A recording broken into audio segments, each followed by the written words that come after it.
And welcome to an especially geeky and, dare I admit, somewhat seedy episode of the Oddity Archive. Now, of course, we here in Archive Land are absolutely not averse to the history of home video, and really over the last few years, specifically the, shall we say, more esoteric end of things. So, with that, when I'm trying to research that sort of thing, especially the early Betamax and VHS years, so I call it 1976 to 80, one resource I hit up quite a bit is this little thing called the Video Files newsletter, or later on just simply the Video File. And this ran from 1976 to a pretty unceremonious end in 1981. And this is one of the last issues. And the great thing about the Video File is that it's a great chronicle of the early years of mainstream home video and a lot of the quirky tech stuff and some of the kind of weird debates that would go on at the time. So with that, lately I've been having to hit up the Video File a lot more because of an episode that I'm working on that you'll see in another month or so here, hopefully. And in going through these things, especially the first year or two's worth, and these are all online, by the way, there is no need to go on Fleabay and pay stupid amounts of money for these. The first year or two of the Video File, it really dawned on me, belatedly reading it, that there were some pretty serious quirks to the recording habits and the tape trading world of early home video, and especially Betamax adopters. And it also dawned on me that a fair amount of those tapes have kind of seeped into my collection over the last decade plus. So I feel like I'm in a good position to not only discuss this stuff, but show examples of it a good chunk of the time at least. So anyway, with that, today's episode isn't going to be so much a history lesson as it's going to be a bit of home video-induced anthropology. And so today, let's take a look back at the subculture of the mostly Betamax geek.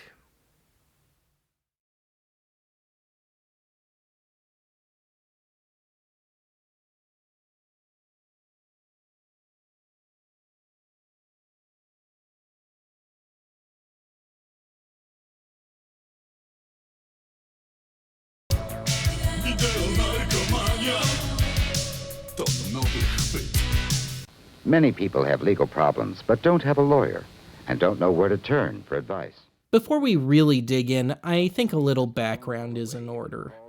In the summer of 1976, Florida-based lawyer slash Florida House of Representatives staff director Jim Lowe placed an ad in The Buyer's Guide about Sony Betamax videocassette recording, which I can't find so much as a picture of, trying to drum up interest in a homemade, typewritten newsletter for the precious few Betamax owners kicking around at the time. If the currently circulating first issue of the Video Files newsletter is anything to go by, he got 7 responses. By the end of the year, circulation jumped to north of 100. Incidentally, at the same time, Lowe got swept up into the now infamous Sony versus Universal lawsuit, getting subpoenaed to ultimately give 2 depositions.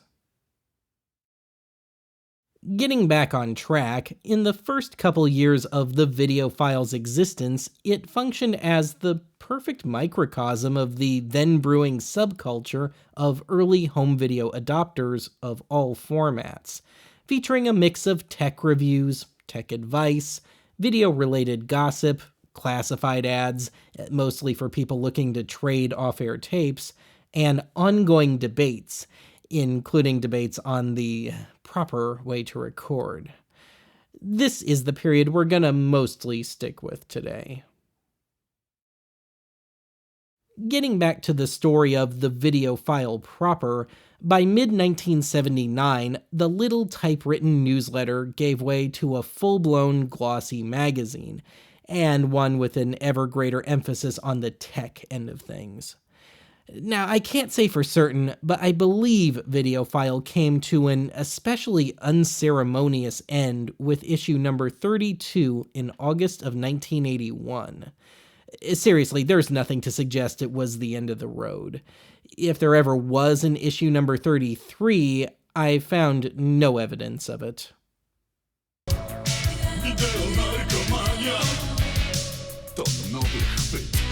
I wonder if I know what you mean. I wonder if you wonder.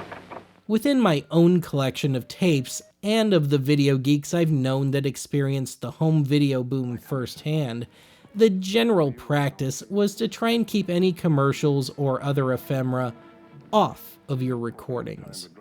This meant either sitting there while recording with an itchy trigger finger hovering over the pause button, or, less commonly, going back later, finding someone else with a VCR and editing while dubbing to another tape, and then wiping and reusing the original. Amusingly, Vidicraft at one point offered a device that could supposedly hear when a commercial break was starting and or ending. I have yet to see one of those at any price. I'd like to cover that one. But I digress. As a result, I personally consider it an especially red-letter day when I find a late 70s, early 80s tape with everything intact. Having said that, there were advocates of not messing around with your recordings. Some knew you were most likely going to lose a few seconds of your intended show on either end of a commercial break and were okay with ads as long as it meant an intact program. I mean, early consumer Betamax and VHS wasn't exactly known for its editing capabilities. Others, in a bit of foresight, saw that commercials, talk shows, news shows, and so on would likely be lost to time, if not at least occasionally recorded.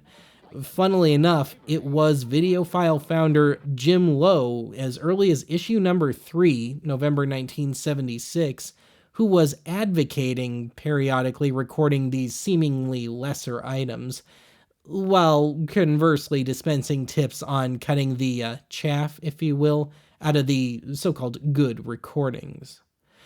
On a rather amusing note, by the time issue number 7 of Videophile rolled around, May of 1977, the Videophile was dispensing advice on how to avoid or embrace ads, depending on your perspective, by befriending a local major network TV broadcast engineer and hitting him up for the list of ads, and timing thereof, that the network would hand down.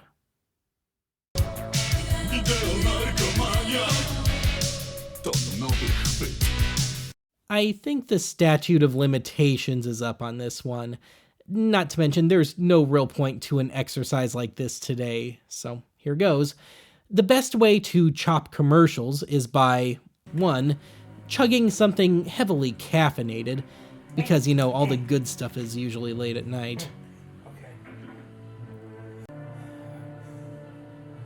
Okay, bumper. Hold on. Give it some time. 2, letting your recording spill about 10 seconds into the commercial break. 3, stopping the tape. 4, rewinding the tape just a teeny bit to the start of the commercial break. 5, hitting the stop button again. 6, going into record standby mode. 7, nervously wait for the end of the commercial break. And lastly, 8, pounce on that pause button when the show starts. Or if you're lucky, there'll be a bumper first. If you know what you're doing, you should only lose about the first 1 to 2 seconds of the show once it starts again. Admittedly, this is how I did it during my occasional flirtations with commercial-free recordings during the late 90s. I guess it's just inherent with tape geeks. We're having those plans. Oh. Well, what are we gonna do?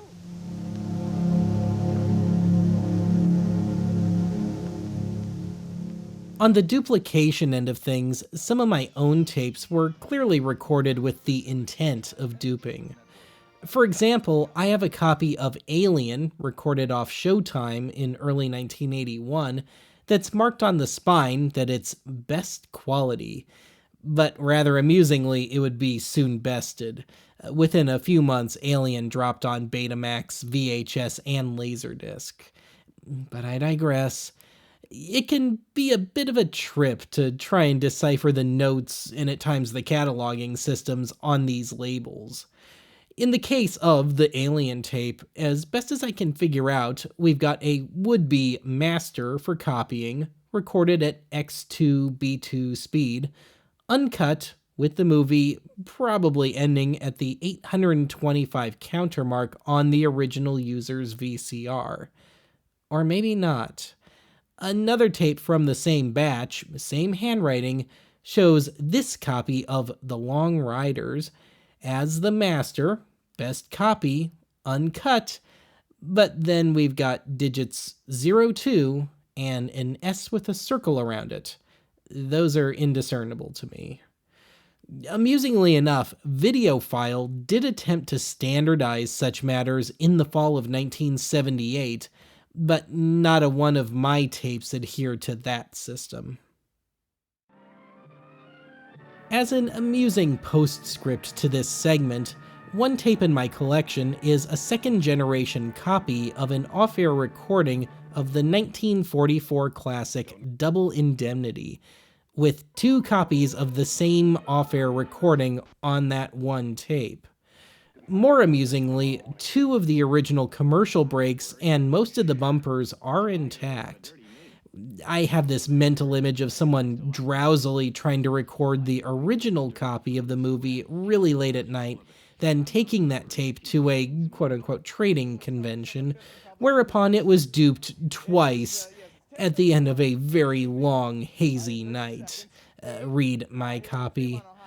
For what it's worth, the ads from this one are already on Archive Annex. It's also kind of amusing to watch the engineer fumbling to turn the color burst back on.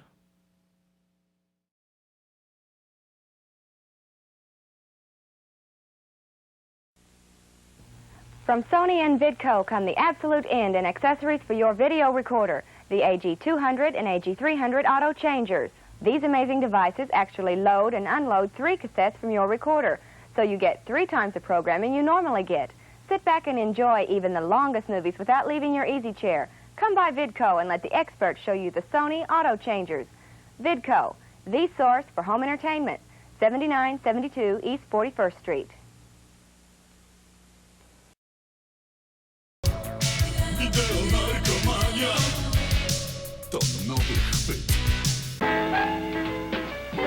I just knocked my ass out over this thing. All right, Ted, you can't say ass on the air.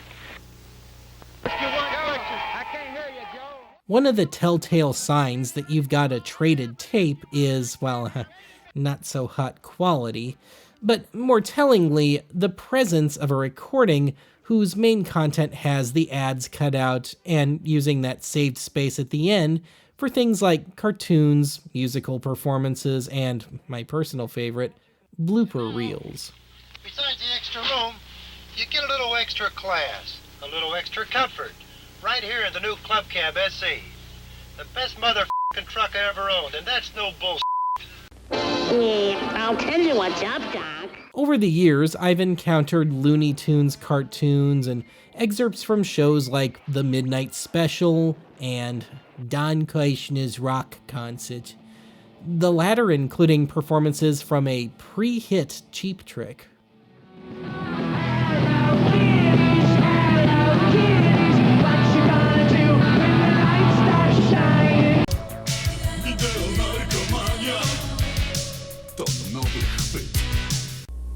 Well, all dolled up in expensive clothes and jewelry. This is one for the amusing in hindsight file. A recurring lament in the pages of Videophile is tape quality.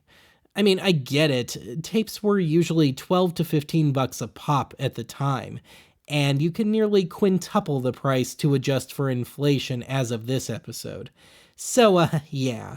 If I dropped $125 on a box of 10 of those new Scotch K60 Betamax tapes in 1977, I'd be pretty ticked too that those tapes are Dropout City.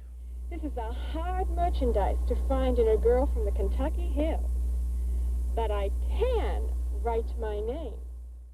On a similar note, sometime in late 1976 or so, Sony reformulated their K-series tapes, which they carried over to the L-series rebranding in the late summer, early fall of 1977. The difference? The original formulation of the lubrication on the back of those original early K-series tapes was more dense, and as some unfortunate early second-generation Betamax adopters found out the hard way, would clog the heads and rollers of their brand new machines when reusing those old tapes at the then new X2-B2 half speed. So how do you tell the difference? The later Sony K-series tapes have a pencil-thin hatch mark on the spine of the box. Those are the good ones. Happy hunting. In the late summer, early fall of 1978, yet another glitch in the Sony Betamax tape stock occurred. As it turned out, the newly arrived L750 tapes, giving you 90 minutes in X1 mode or 3 hours in X2, were causing some problems in about 10% of existing machines, including horizontal streaking and an overall grainier picture than the existing L250 and 500s. Turns out the thinner tape stock was exploiting an existing alignment issue with the video and control heads on the aforementioned 10% of existing Sony machines, which Sony wound up having to recalibrate those machines for free to anyone having problems, so long as you had an authorized Sony repair shop nearby.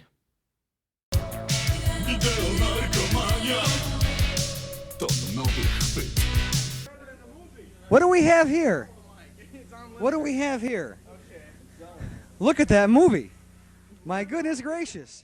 For those who didn't get enough of a thrill trading tapes through the mail, it was known to happen that groups of early adopters would congregate, VCRs and monitors in tow, at someone's home, or if one was well connected enough, a hotel banquet room.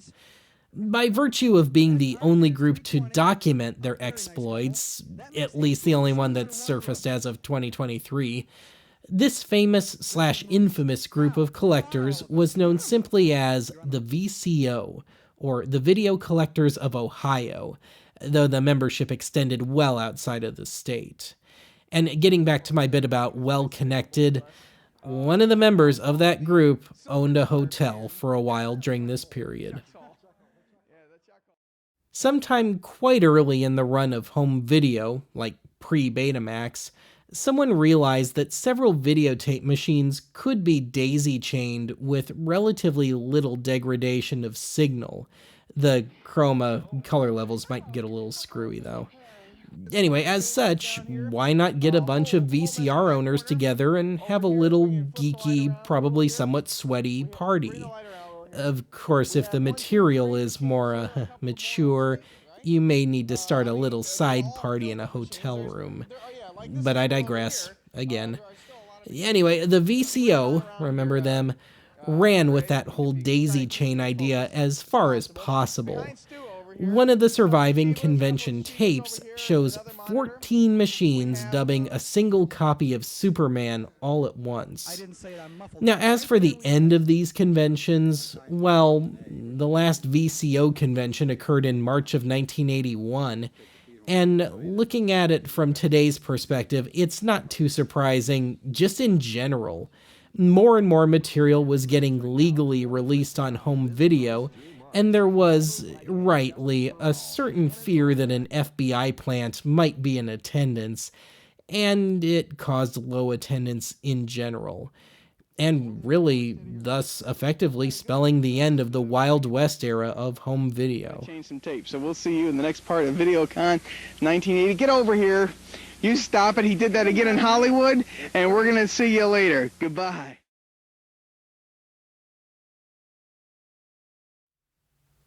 Well, that's it for today's archive. Join me next time when I get caught in the crossfire of a bunch of, now mostly rather mature, Betamax geeks. Because I brought up the whole commercial cutting thing. It's the price you pay for being an oddity archivist, I guess.